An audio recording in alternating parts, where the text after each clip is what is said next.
Hey guys, Adam from Southend Dog Training. I just wanted to talk to you today about emotions in dog training and how these days are all too far emotionally invested in our dogs that we can actually be making them worse or preventing them from getting any better. Okay, so before we actually go into this, I just wanted to make it abundantly clear I'm not going to talk about not loving your dog. I don't want you to not love your dog. I don't want you to not spoil your dog. I don't want you to not worry about your dog if you're sick or things like that.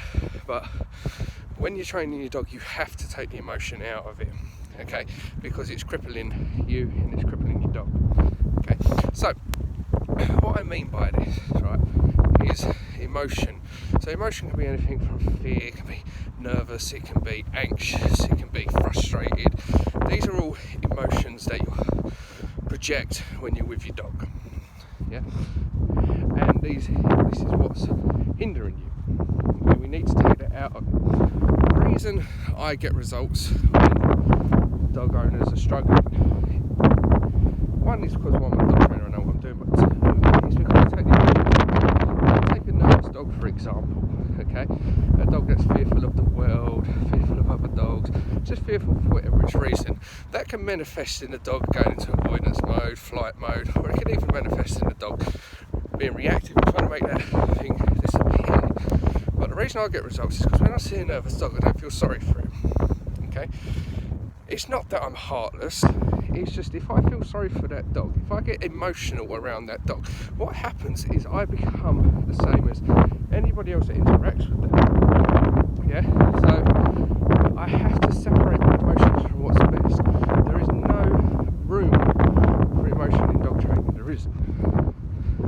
Okay, so if you're nervous, if you've got a nervous dog and you're feeling sorry for that dog, or you're nervous that your dog may run away, or nervous because it's nervous or how it might react to certain stimuli, the dog doesn't know that you're nervous or feeling sorry for it because of the way your dog is. It just knows that when your dog is nervous, you're very emotional at that moment in time, and this rubs off on your dog. It makes them more fearful.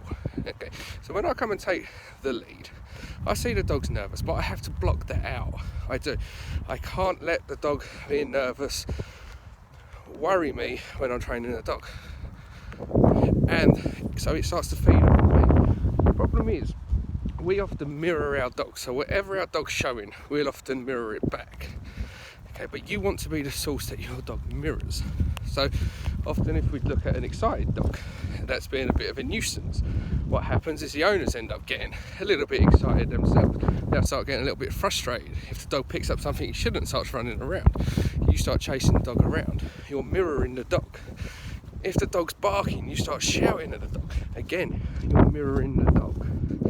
Okay? If your dog's anxious, often the owner will become anxious in situations that you know the dog's going to get anxious, which only manifests the problem. Okay? You need to keep yourself completely grounded. Take your mind elsewhere. Nice deep breaths, stay nice and calm and confident. Okay? If you look at it, I know people like to compare dogs to children all the time. It seems to be like a go-to argument. Well, you wouldn't do that to a child, would you? So I'm going to use an example that hopefully you can relate to. Okay, imagine if your child is afraid of something, yeah, and imagine if you're nervous around that same thing yourself. Okay, and so for this example, we could be using a dog that's nervous around other dogs. Often you'll get nervous because you know how your dog's going to be around other dogs. Yeah. So if we go back to the child, imagine if your child's scared of something and you're scared of something. How do you think your child's going to act? Yeah, same as a dog. If your dog's nervous and you get nervous, how do you think your dog's going to feel?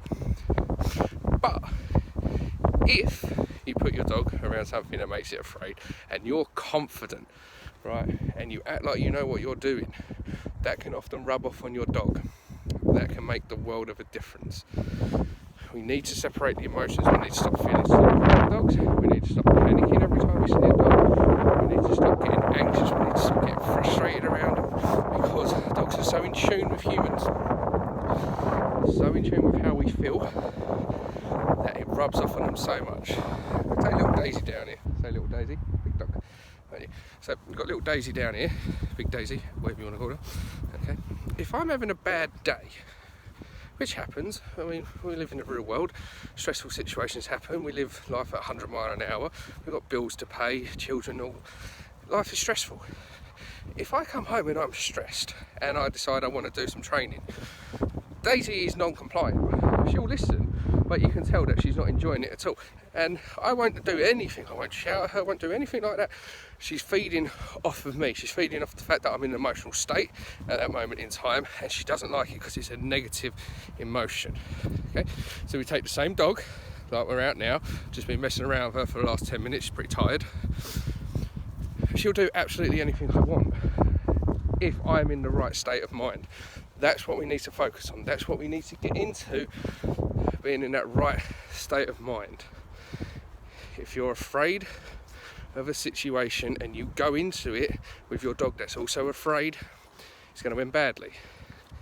You have to block it out. If your dog doesn't like other dogs and you see another dog, don't go, oh shit, there's another dog. Go, oh look, there's a dog. If you see someone coming and you cross the road, don't cross the road out of fear. Cross the road because it's going to help your dog have a little bit more space. Yeah. Power of thought and how you project it is the most important thing in dog training. You can go to university, you can read book after book after book, you can shadow as many trainers as you like, but if you are not in the right state of mind, if you are too emotionally invested, you will fail. Okay, and I know it's easier said than done, but you have to block out that emotion. There is no room in dog training for negative emotions. There is no room for feeling sorry for your dog. There is no room for panic. There is no room for being anxious. Okay, so it's just a little tip. Hopefully it will help you guys. Okay, and if you do need any more help or advice, if you want to go into this a little bit deeper, just send me a message. I'll be happy to have a chat with you about it, guys. But the reason me and other trainers get results where people struggle is because when we come in, it's not that we're monsters, it's not that we're not feeling sorry for you, it's not that we don't care about your dog, it's not that we don't love your dog, because we love all the dogs the same. Okay, we treat your dog how we would treat our dog. The only difference is we separate our emotions from what is best for the dog. We have to block it out, we have to go somewhere else so we can just lead the dog the right way, so we can be confident so the dog can feed off of us. Okay, so I hope you're all having a good day. The rain's come out, I hope you can hear me. I'm not sure how this is going to come out, but it's been very windy over here. Well, I'm Adam, this is Southend Dog Training. Feel free to check out any of our social media sites. We post a new video every single day. We've got hundreds and hundreds, actually nearly 1,000 videos on social media of different training, from behaviour cases to obedience training to puppy training. So check it out. We're on YouTube, Instagram, Facebook, Twitter. Check us out, guys. Have a good day.